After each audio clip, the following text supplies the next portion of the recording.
I'm in Manhattan. The cab pulls up, and I get out. Walk towards a restaurant. It's called Sexy Fish. It's a busy restaurant. Being led over to my table. I see my date up ahead and sit down. Walk over, and my face falls. You've got to be kidding me. You're here? Oh, it's a damn mirror. You look furious. You actually had the cheek to set up this date. You're unbelievable. I didn't set up anything. This is, or was, a blind date. Now, I'm leaving. Why do you get to leave? I'm more offended to be set up with you, so I should be the one to go. Yeah, I'm walking off. Start walking off. Aura gets up and follows me out. Sean, I didn't do anything wrong. What? On our last date, I did nothing wrong. Are you kidding me? Fine, I shouldn't have left the date to go talk to my ex, but you spent the whole night talking about your ex. So what? It was just tit for tat? That's right, motherfucker. It was tit for tat, and you got everything you deserved. I take a seat at the bar. She wasn't an ex. We were married. Married or not, you still spent a whole evening talking about her. I did not do that. Look, I was upset with myself for staying long enough for us to eat our desserts. Yeah, honey. That level of dumbness was like having no sunscreen in the Australian outback. That we agree on.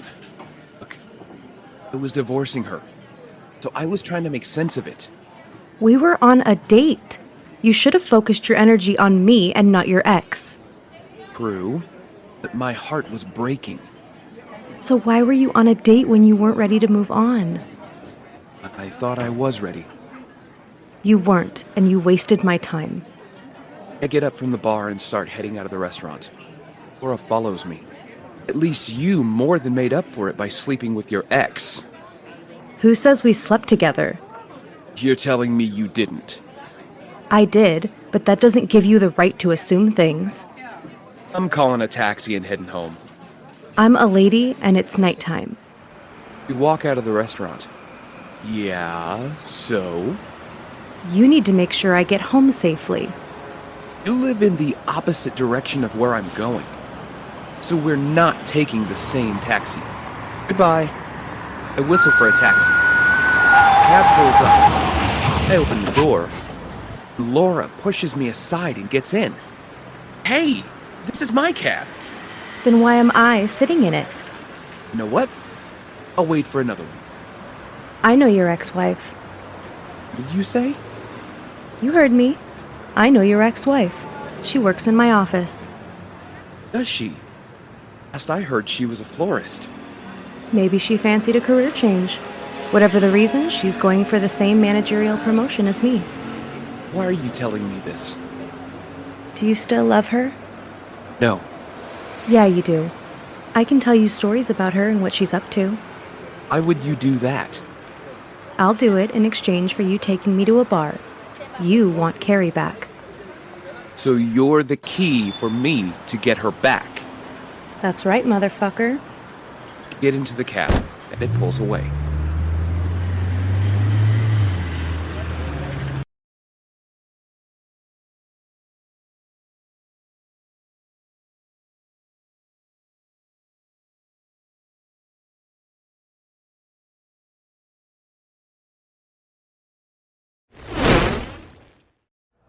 We enter a bar in Midtown.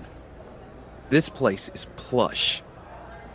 Led to a table by one of the bar staff. We take a seat. Laura orders herself a cocktail. She's gone for the strawberry daiquiri. I've gone for the Pilsner Urquell. Laura, we're silent in the cab. Tell me what my ex-wife is up to. I don't know. I lied to get you here. What did you say? You heard me. I'm out of here. Stand up from my chair. Our first meeting was magical. So why couldn't you extend that magic moment to our first official date? Sit back down.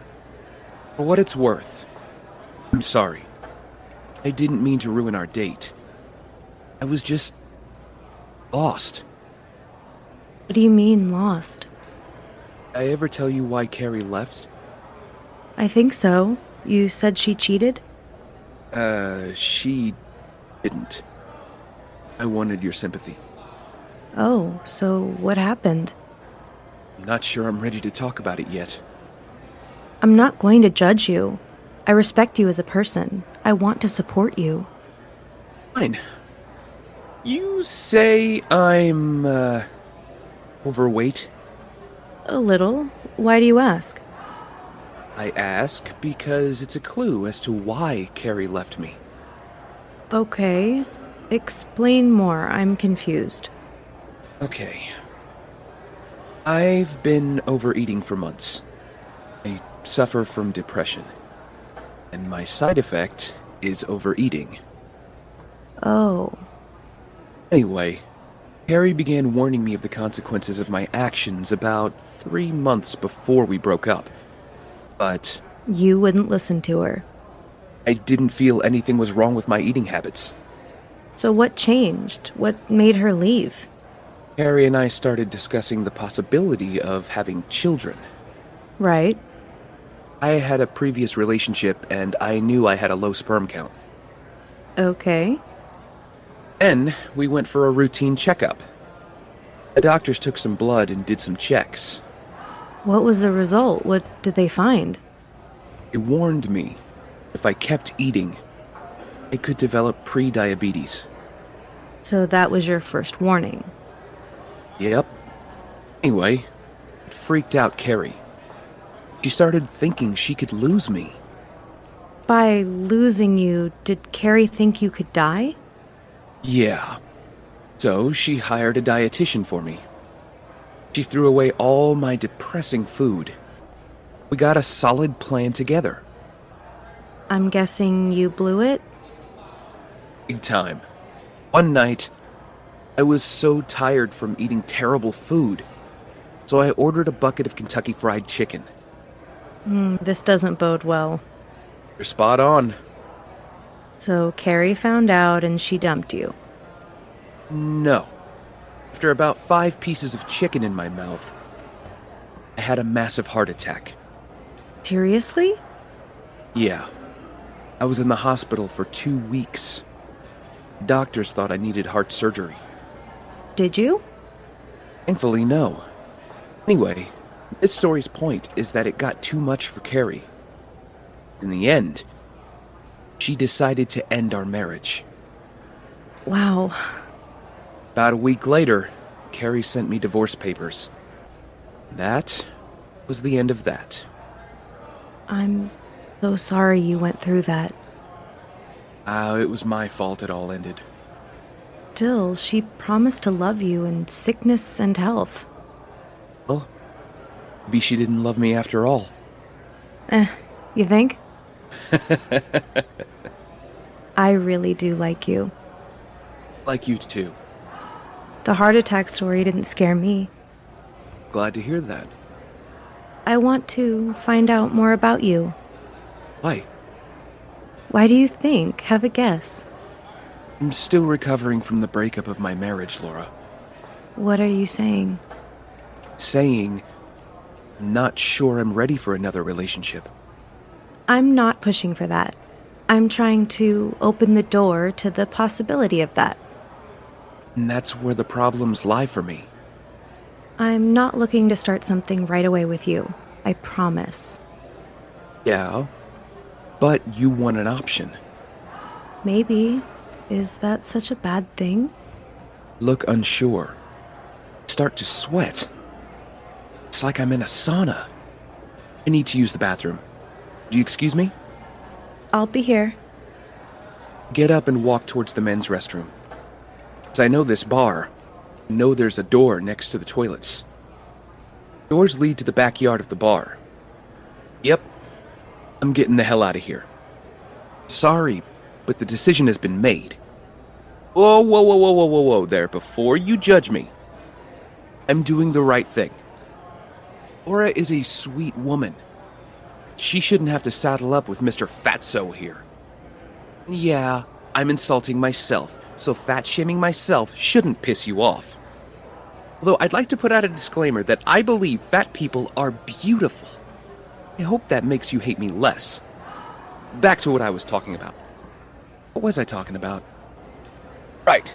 So, Laura deserves a life with someone who has a future. I barely have one. I don't know what tomorrow brings, but I do know that tomorrow might bring her the pain of losing me. I don't want Laura to be mixed up with that. She deserves better. Walk out of the bar.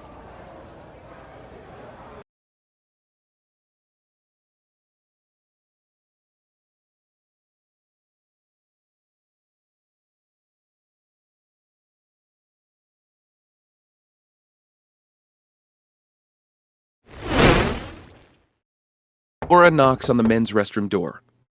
Sean, are you okay? You've been in there for a long time. I'm getting worried. Laura waits for a beat. There's nothing but silence. Finally, she walks into the restroom. All the toilet cubicles look empty. There's no one here. It hits Laura what has happened. She looks furious. She takes out her cell phone from her coat. She makes a call to her dad, Jasper. Dad, I need you to open up a case. No, I need someone found. Dad, you're a private investigator. I'm not asking for a huge favor. I need this guy found. He's a potential love interest. I don't care how creepy it sounds. Can you find him, or do I need to involve one of your competitors? Yeah, I'll pay your going rate. Thank you. I'll send you an email with his details. Thank you. Bye. Laura walks out of the bar. She looks determined. She looks focused. She knows what she wants. Question is, will she get it? Find out if she does in the next episode.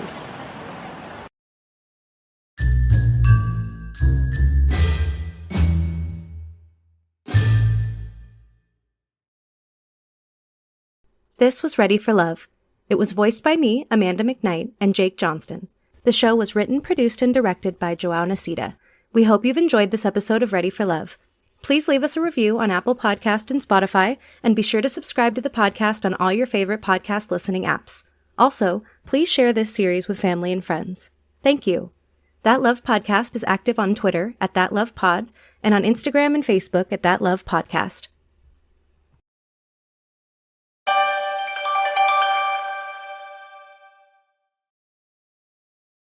Hi, I'm Melanie Rose of Twitch fame, World fame, and I guess That Love Podcast fame. And cue gagging noises. I'm gagging because of the latter mention. Ah, you got that. So why are we here, right? I have a brand spanking new show coming soon on That Lovers Podcast, or whatever the name is. You've guessed it, I don't pay attention to these promos. I mean, duh, I have a life. Anyway, let me just get my notes. My new show is called I've Got You. Christ, you almost wish this was made up, don't you? What a crap name. I mean, come up with an original title, not this bullshit. Damn you, Joao. In this show, you've got me wanting to gag every time I say the show's title. I play a badass I've Got You follows. Hang on, can I just say that you can't exactly call yourself a badass if your character in the show just spiked your ex's drink and kidnapped him? This lame story point actually happens in the show. I kidnap someone and force him to love me. Yeah, like I'd force anyone to love me. I'm freaking awesome. It's a given people just naturally love me. I mean, duh. Anyway, people come running for my love. I'm legendary. The world freaking knows it. Let's leave it there. Anyway, join us soon on That Love Podcast for a brand new show called I've Got You. A show I don't give a damn about. I've been told to try this last section again, or I won't be asked to return to the podcast. Yeah, like you pay me to be on the podcast, jerk. Ugh, okay. Join us for a brand new series called I've Got You, airing soon on That Love Podcast. Thank you, and goodbye. Let me actually Google this stupid podcast. I've never listened to any of my podcast episodes. Damn, I sound good. I'm so freaking talented. I knew it. I just knew it.